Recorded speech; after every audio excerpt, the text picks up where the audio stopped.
안녕하세요, 양경미입니다. quiet place 2가 지난 16일 개봉했는데요. 영화는 1편의 성공에 이어 북미 최고의 흥행작으로 기록됐습니다. 국내에서도 개봉 일주일째 박스오피스 1위를 차지한 영화였죠.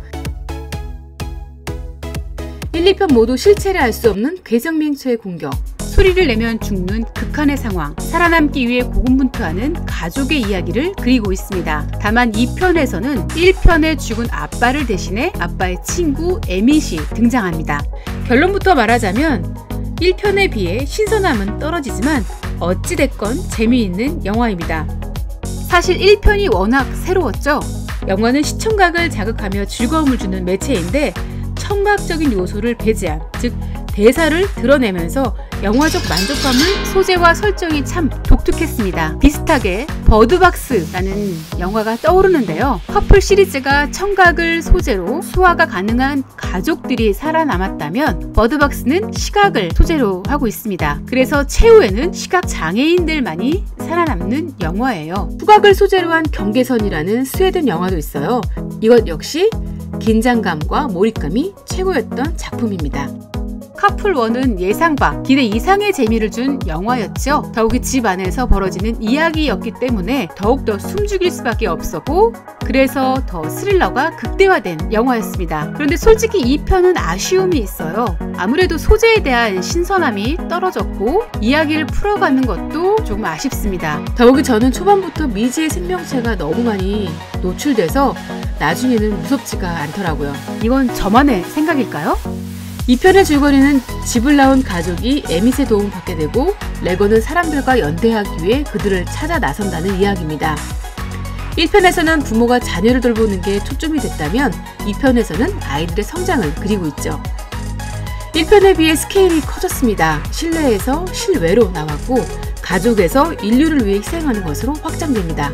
제작비가 무려 4배나 상승했으니까 당연히 액션 장면에 힘을 쏟았겠죠. 액션을 살리다 보니까 디테일은 조금 떨어집니다. 새로 등장하는 인물에 대한 설명, 상황에 대한 이해가 부족해요. 그런데 가장 큰 문제는 이야기의 진전이 약하다는 겁니다.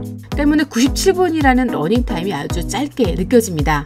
맘 잡고 영화를 좀 보나 싶었더니 영화가 끝나버렸네요. 커플2는 완벽한 속편이라기보다 가교 역할을 하는 영화쯤이라고 생각이 드는데요. 영화의 시작은 리가 죽기 전으로 돌아갑니다. 그리고 괴생명체의 출현, 그리고 현재 상황으로 연결되죠. 그래서 보여줬던 대사와 행동, 소품이 복선으로 깔리고 여전히 풀리지 않는 존재에 대한 의문도 남아있는데요.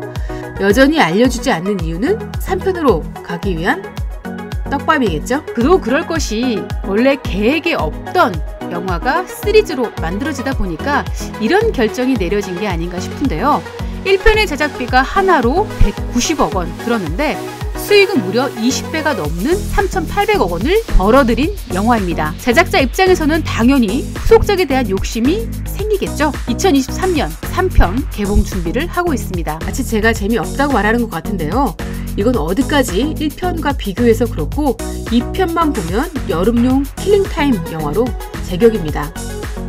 상업영화가 이 정도의 재미만 주는 것도 큰 미덕이라고 생각이 들어요. 영화는 공식대로 흘러가는 부분이 많습니다. 영화 시작 10분을 공략하라는 말이 있는데요. 첫 장면부터 관객의 마음을 사로잡아야 되는데 첫 장면에서 어필하지 못하면 영화에 대한 평가가 인색해지거든요. 일종의 초두효과죠. 그런 면에서 영화는 성공, 아주 시원하게 시작합니다.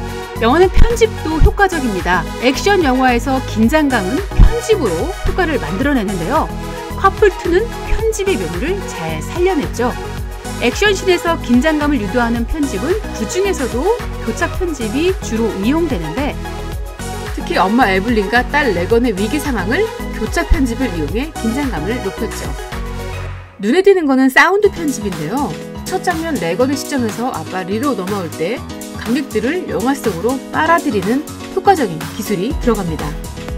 다른 장르 영화에 공식처럼 사용되는 클리셰 장면도 많은 게 특징이에요. 우리나라 관객들 클리셰가 많으면 욕 바가지로 하는데 이 영화는 유용하게 사용을 합니다. 소리가 곧 죽음이라는 설정에 맞물리면서 뻔한 장면들도 굉장히 신선하게 만들어버리죠. 재미있게 봤다고 느끼는 관객은 유려한 연출의 매력을 느꼈던 것이고 재밌다고 하면서도 아쉽다고 하는 관객들은 영화적 문법이 보여서 그랬을 거예요. 1편 저예산 영화에 비해 2편은 판이 커졌기 때문에 좀 더 대중적으로 감명도 없지 않습니다. 이야기도 그래요. 대중영화 서사 구조를 따르고 있습니다. 기성세대의 보호막에 깨어나와 미래는 다음 세대에 있다는 메시지도 전합니다. 영화의 흥행 요인을 따질 때 비단 작품성, 완성도로만 평가할 수 없는 것이 영화는 여러 요인의 영향을 받는데 개봉할 때의 정치, 사회, 경제, 문화적 영향을 받기 때문에 그렇죠. 콰이엇 플레이스 2는 팬데믹 상황, 힘겹게 집에서 지내고 있는 우리에게 일종의 해방감을 제공하는데요. 집 밖을 뛰어나와 뛰고 달리고 도망가는 주인공을 보면서 대리만족을 하게 되는 거죠. 영화를 보다만 것 같아서 3편은 꼭 봐야 될 것 같은데 이거는 드라마에서 사용하는 심리 효과거든요. 이것도 감독의 계획된 연출이었을까요? 오늘 이야기는 여기까지입니다. 저는 다음 시간에 찾아올게요. 구독과 좋아요 잊지 마세요.